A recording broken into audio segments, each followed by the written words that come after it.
Hello, welcome back to Skyrocket Automotive. We have got like no time on this Mini. This Mini needs to be back to the owner with an MOT by the end of the week so that the owner's son can go for a driving test in it. It needs to be done thoroughly, it needs to be done properly, it needs to go through an MOT, it needs to be reliable enough to not screw up on a driving test. Let's get the coolant out of it and see if we can look at getting that coolant temp sensor out.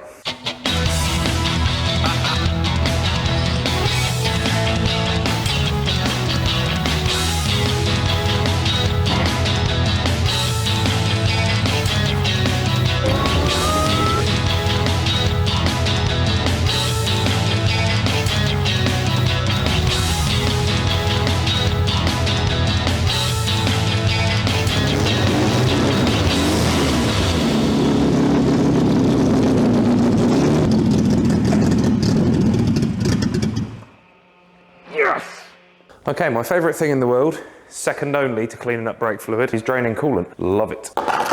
It's not easy on these engines because they're not designed to be drained. So it's not easy, it's not impossible, it's just a pain. There's so much squeezed in here, it can be a bit tricky to find the best place to drain. The radiator sits on a cross member.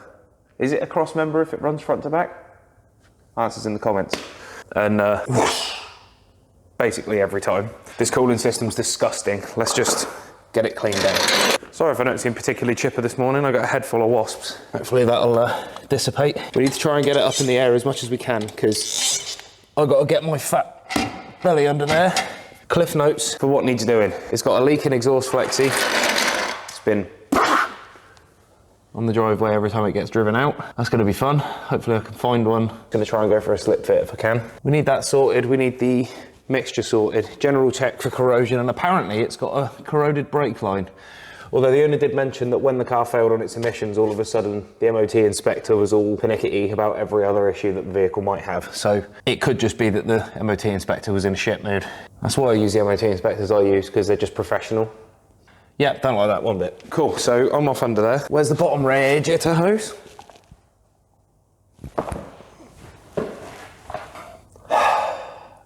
I can't see a thing under here. It's dark. Sorry, so my torch is getting flat. That's good. It's Monday, isn't it? So the bottom radiator hose, A, is leaking. B, the Jubilee clip's pointing up the other way. Allah, get to it from the top. Except you can't get to it from the top because there's loads of stuff in the way. Why have they done that? I thought we'd move past this as a culture, I really did. I need to get down, can you see it? No, thought not. Oh yeah, I don't think these later cars have a drain on the block like the older ones do. You might be wondering why I'm doing this. Why do we do anything? Plan to sneak up SAS style between the drive shaft and the bulkhead, unplug the wiring connector, poke it through the intake manifold so that I can test the wiring, and then I should be able to get an extension bar with a 19 3/4 on the temp sensor and undo it. Minis, like, they got a reputation, they're like Beetles. It's only 4 bolts, mate, yeah. Sure thing. Tell me you've never taken a Beetle engine out without telling me you've never taken a Beetle engine out. What do you do when you can't line up the Bowden cable for the throttle? And then you've got no throttle pedal treble. What do you do then? Only 4 bolts. Did you make a note of where all the wiring goes? Only 4 bolts. Right, gotcha. Did you centralise the clutch plate? Only 4 bolts. What if the splines don't line up? Did you do the needle bearing for the input shaft? Only 4 bolts. Gotcha. Right, Minis, really simple, except when they aren't. Okay, could do the temperature switch for the fan, I suppose. It's not like the electric fan even works anyway, because the fan itself is sitting in the inner wing, off the motor. You're going to make a mess on my floor, aren't you? I've decided to call this car Nigel. He looks like a Nigel, doesn't he? Let's be friends. Peace. There's 2 prongs. Look, okay. The sensor's in like that. So you need to just get hold of these 2 ears, push it back into the radiator, turn it anti-clockwise, and gently remove it. Don't lose it, because how else are you supposed to get angry at trying to get this back in later? You can't if it's gone. You going anywhere nice this weekend? Already feel like I'm gonna regret this. This is naff. Remember that? Remember the 90s? I'm just rocking it back and forth at the moment. I think we're about to have flooding. I'm not looking forward to this. Oh, shag it. Okay. It's just everywhere. Yep.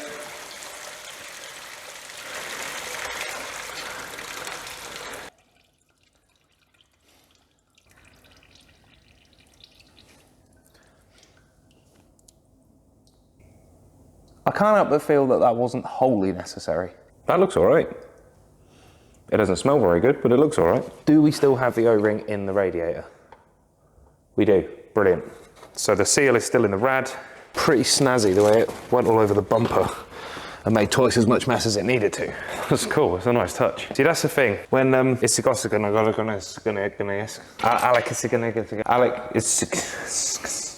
Professor McGonagall designed this car, that was one of the things that they thought most hard about. How magical can we make draining the coolant look? Because there's no reason for it to be able to make it out of the grill, but it did it anyway. You best believe it.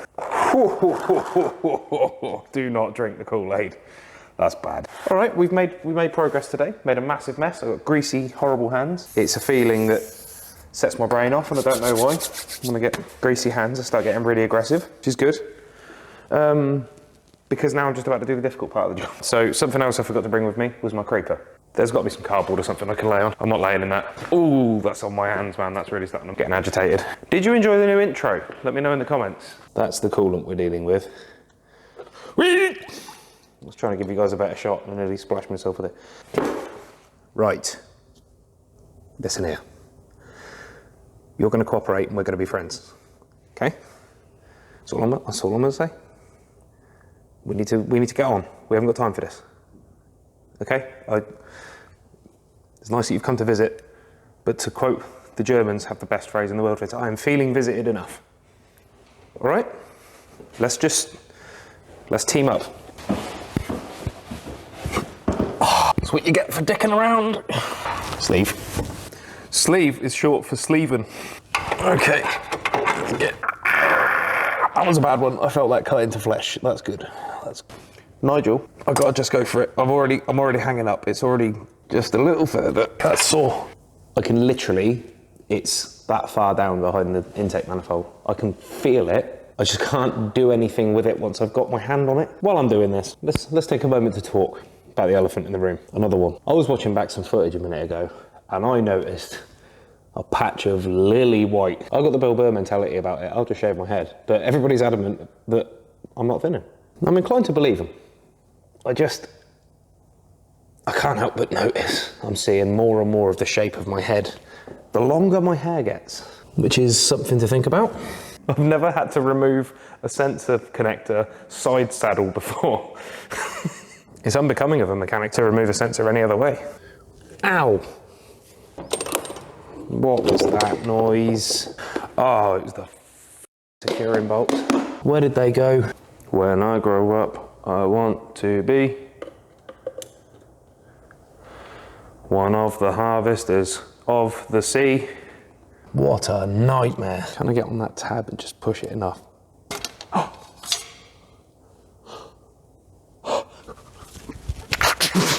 Cool. No idea how I'm going to plug that back in. Don't care.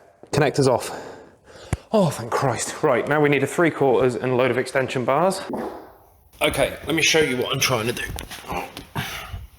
There is our sensor. So I should be able to sneak up the back of the drive shaft with a lot of extensions and figure that out. Oh dear me. What a day, folks. What a day. So, I filmed Diagnosis on that. Please be the bombs. Couldn't have happened at a better time if it is. Not a bit actually happening. I'm in the flight path for Bryce Norton. Damn it. Okay, well there's no nuclear fire, so we're gonna have to get on with this, aren't we? Filmed testing the sensor. For some reason my microphones weren't working. We also need to confirm the wiring. This connector is a nightmare to get to. So I've got everything crossed. It's just, I'm getting in a bit of a flap, I'll level with you. Oh no, I've got anxiety brain, I can't think. Can I lasso this guy? Did he use a lasso? I closed my books last night. There's a 2-week moratorium on new bookings. So things must be going quite well. Unfortunately, while things are going quite well, I also have stuff like this in here where I can't help but feel a little bit dropped in it, if I'm being totally honest with you. Oh, did you see that? I'm going to wedge, as in you stay where you are, you little bastard. And we're gonna do a test on this wiring. We need minimum resistance here. I've dug up a wiring diagram. So The pink with black trace comes from the sensor and goes to a common earth point. Just stab that out and just grounded it on the engine block to see what our resistance is there. Basically nothing. 0.2 of an ohm. That's actually really good for a harness this age. Pink with green trace, which is our other pin. Can you grab it hold of me again? Stop. Is our ECU feed. We need a pink with green trace, which you just know is going to be at the back. Why would it be anywhere else? You can see this harness has been interfered with. Wow, we got splices. Brilliant. Oh, they totally haven't been chafing at all. Wicked. Right, anyway, that's not my concern. How do I take my white cell count? These ones all look red. I don't want to bother that ECU. It looks happy where it is. It's sleeping. Most other systems work, so let's just take our time. There's our pink with green with beans. I'm gonna hang the harness up with a cable tie against that coil to make this light a little bit easier. And then I'm gonna have to use a thing called a T-pin. Now, if you don't know what a T-pin is, it's exactly how it sounds. It's a pin that's shaped like a T, and it allows you to go poking around in the wiring harness without unplugging anything. So you can see real-time voltages and other fancy pants stuff. The only trouble is, it punches a hole in the insulation, which you then need to go back in and repair, which I will do, obviously. I'm just trying to keep you guys informed. Look at me like that. Nice bit of satisfying cable tie ASMR for you. Sorry, that one. Did I just cable tie the wire that I'm after and nothing else? No, good, I missed it. That's exactly what I wanted to do. Okay, you can come in closer as long as you promise to behave. Here's our ECU feed wire. What you want to do is miss the insulation completely and stab yourself straight through the finger. That was close. Yeah, these things are agonisingly sharp, by the way. They got that sewing needle thing on the go where you stab yourself in the finger with them and it feels like your finger's been kicked in the nuts. Why am I doing this without protecting my hand at all? I could just get these like that. Look. Poke. Well, that's a through and through, so that should be a pretty tangible way of measuring. Okay, got our meter. That resistance is the bollocks. Okay, and we're boiling the kettle, but not for a brew. We're actually putting it into the crock pot this time to test our coolant temperature sensor. So, basic resistance test. We want to get an initial reading from cold, and it was freezing in the workshop at this point because I didn't have the heater on, and that's already miles out of whack. I'll explain that in a moment in the next part of the video. Off into the boiling water, and we want to see this thing drop down a lot, like way more than it does. There's clearly a problem with the sensor. It isn't as active as it should be. It's neither swinging all the way cold or all the way hot, which is going to give our ECU a funny reading as far as the temperature. So the ECU has no idea what it's supposed to be doing fueling wise. If memory serves, it bottomed out at about 500 ohms. I'll explain in a moment, or you'll see it on the sheet, what that means. Long story short, coolant temperature sensor bad, Budweiser good. This sensor is what we call a negative coefficient thermistor, which sounds very complicated, but what it basically means, a thermistor is a resistor where the resistance changes based on temperature. Negative coefficient would imply that the resistance goes down as the temperature comes up, right? So the hotter that is, the lower the resistance. So when this is cold, 0 degrees is 6,000 ohms, 6k ohm. I'm simplifying massively. Resistance is high. Because the resistance is high, not as much power can get through, so our gauge doesn't come up. And as this resistance lowers as the engine gets hotter, the ECU sees that fact, more power can go to the gauge, which raises the temperature. Simultaneously, that also adjusts our fueling. Hence my theory that if this is wrong here, our ECU is going to think it's cold. Right, just some flim-flamming about to put the radiator fan switch back in, and then we can start filling the cooling system again. Bayonet fitting's a bit fiddly, but it's not the end of the world. It can be done. You just have to be patient and say goodbye to your fingers. Okay, you'll forgive the lack of formality. It is Thursday, we're out of time. I don't think I'm going to get this done, that's what happens. GSF let me down, as per usual, completely the wrong part, having made me wait for 2 days for it. Thank you very much to Haynes in Wallingford. They had one in Sheffield, they were able to get it to me the following morning, so I don't know how a massive company like GSF can cock that up, but there we go. Yeah, this is no joke. I've asked the customer if he could put a contingency plan in place. Apparently it's not possible to have one. Kind of get it, but I mean, this sensor is the beginning of the diagnosis. If we know the vehicle's reading cold, then we need to sort that out, and then we can begin to find what's wrong with it. So there's a lot of mayonnaise in that. We got priorities. We know what we got to do. So first step, just need a little bit of a mop up under there just so I don't get myself too angry. Look at the state of that, man. That's brand new coolant. So just going to compare these.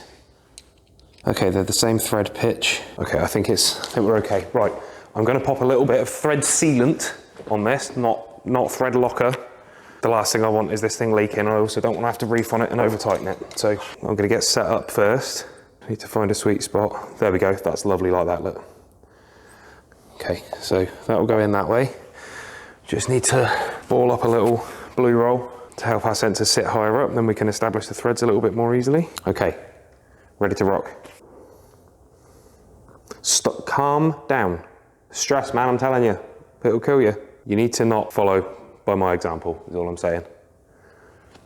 That's a one-way ticket, trust me. Good news is we haven't had to knock the socket on. It fits much nicer than it did on the original. The original's got like a coupling that's going to rotate around the connector, whereas this one, we're able to just get the connector lined up with the socket so we know we're not interfering, send it off up there. This isn't a classic car with ECUs thing, this is a basic design issue.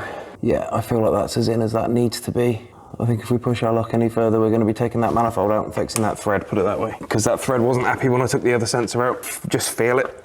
Okay, I've got more good news for the customer. I've just put concentrate, blue concentrate in there, and a little bit of water, and within a couple of minutes of leaving it, more brown slurry has floated to the top. That says to me that that's oil. It's trying to float on top of the water. So we may be looking at a head gasket failure. That shouldn't stop it from trying to run vaguely correctly. So let's just see.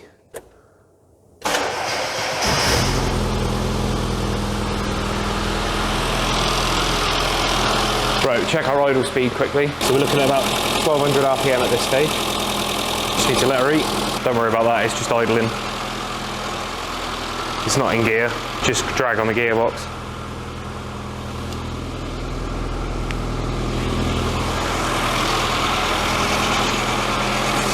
Right, I don't know if our gauge is going to do anything for a second. It sounds like it is trying to bring the idle down a little.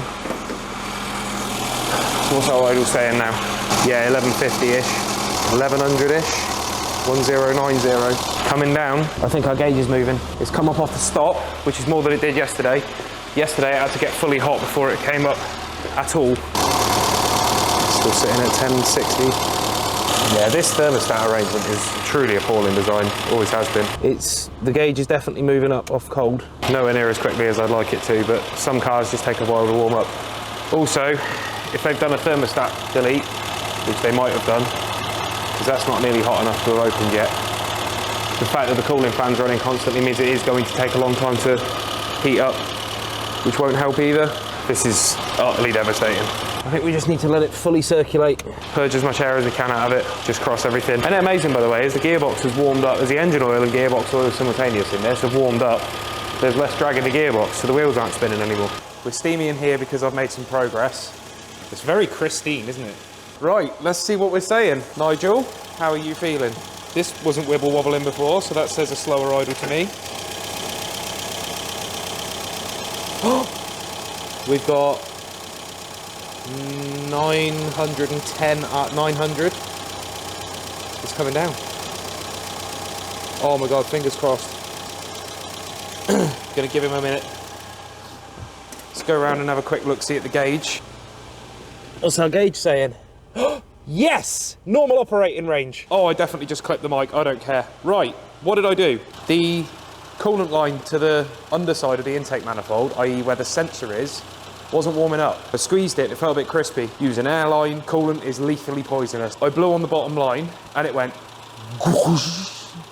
and spat a load of coolant back at me. I need to go home and get clean. As a result of that, our coolant temp sensor is now doing its job. And I think, let me get you guys in. Oh, what else did I do? I also changed the thermostat. It's not ideal, it's an 82 degree and this needs an 88 degree, but the other thermostat was stuck open, so it never would have got a chance to heat up. And I just wanted to try and get the lambda sensor to go closed loop. Okay, there's our tack. What are we at? Should be 850 ideally. Oh, yes. We've got our idle speed. Okay, folks, that's genuinely great news. Unfortunately, it's been running rich for a long time, so as you can see, it's quite steamy. Fingers crossed. Oh, it sounds better too. Let's go check on that coolant temp. We're almost at normal operating temperature. Yes!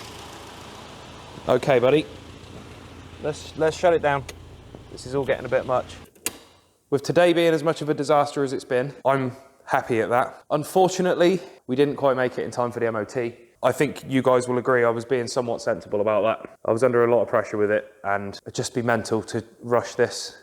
I'm still not convinced that there's not a problem with the head gasket, but we have our idle speed, we have our coolant temp, and the engine does seem to be leaning off. The next test I need to do off camera. I just need to get this thing done now, but I hope you've enjoyed the journey. Check the lambda sensors going closed loop, get under and repair the exhaust, clean up that brake line at the back. It doesn't need replacing. They're being really pernickety about it. And then, fingers crossed, I can book it in for an MOT. I hope you've enjoyed this video. We may have an update for Nigel. I'm gonna carry on filming, but this is it for this video. I know you guys probably think, oh, it's only a coolant temp sensor. Did it really need to be that much of a hassle? Yes, this shows throwing parts at things doesn't fix them. That coolant temp sensor had obviously gone down, changed the sensor, things got slightly better, but there was a restriction there. Get rid of the restriction, operating temperature. I think I'm genuinely going to collapse, not from ill health. This has been so stressful. There was a lot of pressure, and it will never happen to me again. I will see you in the next video.